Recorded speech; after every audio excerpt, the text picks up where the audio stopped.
est-ce que c'est important pour la suite? Peut-être, peut-être pas, mais je doute qu'on ait un... Je doute vraiment qu'on ait un...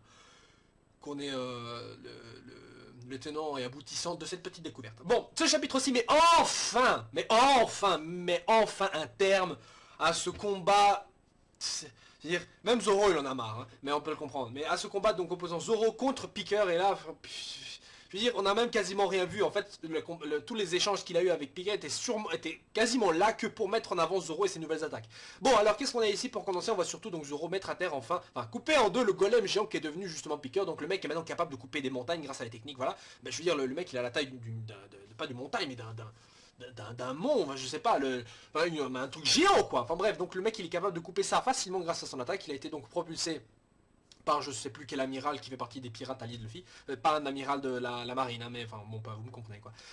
Et justement à ce moment-là, je voyais justement le roi du roi de Promessia, je crois que c'est ça, qui était préparé à qui allait faire son punch et tout, et au final il ne l'a pas fait, mais elle a gardé pour justement buter, enfin détruire les débris qui allaient tomber sur le roi Riku et les autres. Bon alors ici un petit point aussi sur le roi Riku qui fait ah mais non je vais jamais nanner, je vais pas, je suis le roi, enfin qui fait son petit blabla. Personnellement même le roi par exemple de Alabasta pour moi avait l'air plus d'un roi que Riku. Malheureusement c'est surtout parce que Riku il a été destitué, il a été dans la merde et tout. Mais personnellement j'arrive pas à m'attacher à ce personnage là tout simplement parce qu'il y a beaucoup trop de personnages dont les passés sont trop mal un peu trop, donc du coup en fait je préfère cet ensemble de personnages là, cette histoire qu'un un particulier. Par exemple Violette, bon ça c'est un peu l'exception vu que je l'aime bien, elle est un peu plus développée vu qu'elle a en plus de ça un petit échange avec Sanji. Mais le roi franchement, je veux dire, à des moments je bug carrément sur son nom.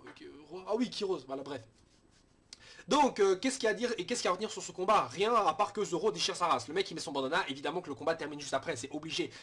Dites-moi une fois dans One Piece où Zoro met son bandana et où il gagne pas. Bon ok, contre Mihawk, d'accord.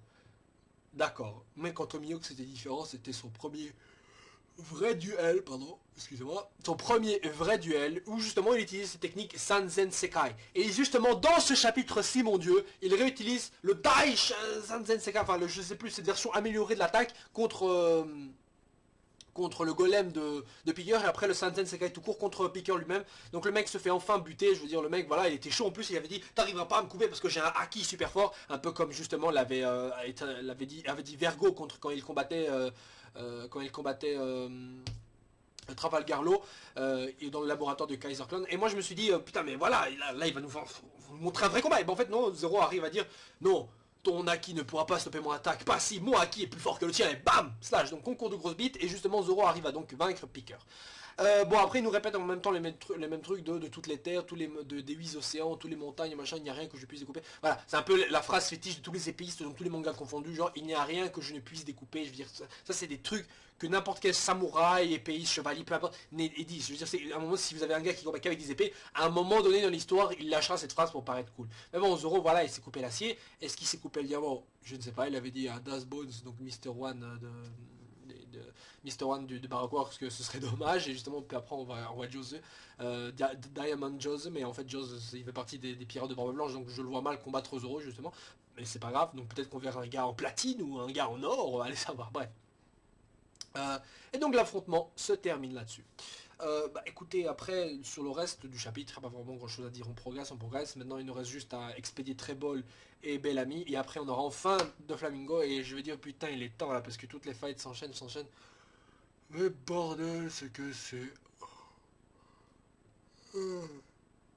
Ah, voilà, vous voyez, ça m'a fait bailler rien d'y repenser. Mais bon, non, sérieusement, je sais que l'arc pour l'instant cette partie de One Piece semble un peu longuet, on attend tous de voir justement Doflamingo contre Luffy, on va voir une vraie fight bien sérieuse, et franchement je suis comme vous, j'attends de voir ça et j'espère que je serai pas déçu, hein. Parce que j'ai attendu tellement longtemps, moi je veux une fight aussi épique que l'était limite, au moins aussi épique que l'était Luffy contre Crocodile à l'époque, je veux dire au moins ça quoi, le mec qui combat celui qui a le Shibokai avec la prime la plus basse, et maintenant il affronte celui avec la prime la plus haute, connue, parce qu'on ne connaît pas encore celle de Mihawk, mais à mon avis elle doit être bien au-dessus de 315 millions comme celle de Flamingo, elle doit bien être au-dessus, elle doit être à, je sais pas moi, ouais 400 millions, au moins quoi, au moins, je veux dire, par exemple Portgas d'IA s'il était à 550 millions, NL par exemple il aurait pu être, selon l'auteur il aurait dû être 500 millions s'il était descendu sur mer, et donc Mihawk pour moi qui est légèrement le plus puissant épéiste du monde et qui arrive à faire des duels avec un Yonko alias Shanks, à mon avis sa prime devrait être d'au moins alors 500 millions ou quelque chose, bon bref.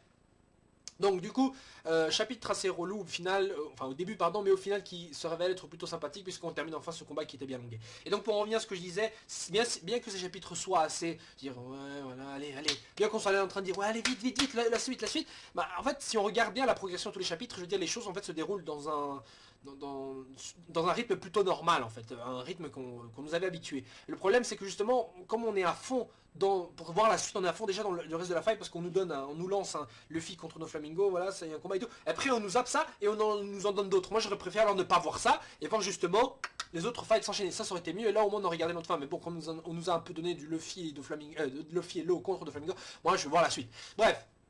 Donc sur ce les gens, on se retrouve la semaine prochaine. Et putain, une chose à dire aussi juste avant, c'est que Sabo dans l'animé bordel de merde, comment il déchire sa race, il n'y a rien à dire. Et vous saviez d'ailleurs que le doubleur de Sabo c'est le doubleur de Yamcha je crois. Non. Si? Je sais plus, je crois que c'est le doubleur de Yamcha dans Dragon Ball, je suis pas sûr. Je crois que c'est lui. Enfin, non, en fait, pour te dire, je ne sais même plus. Non, je ne sais même plus en fait qui est-ce. Ou celui de... Non, voilà. Bref, donc sur ce les gens, à la semaine prochaine et passez une bonne journée. Et si vous aimez One Piece, partagez la vidéo. Si vous aimez One Piece, écrivez des commentaires. Et si vous aimez ce chapitre, écrivez votre avis et donnez votre avis sur ce chapitre aussi. Voilà, ciao ciao les gens, passez une bonne journée. Zou.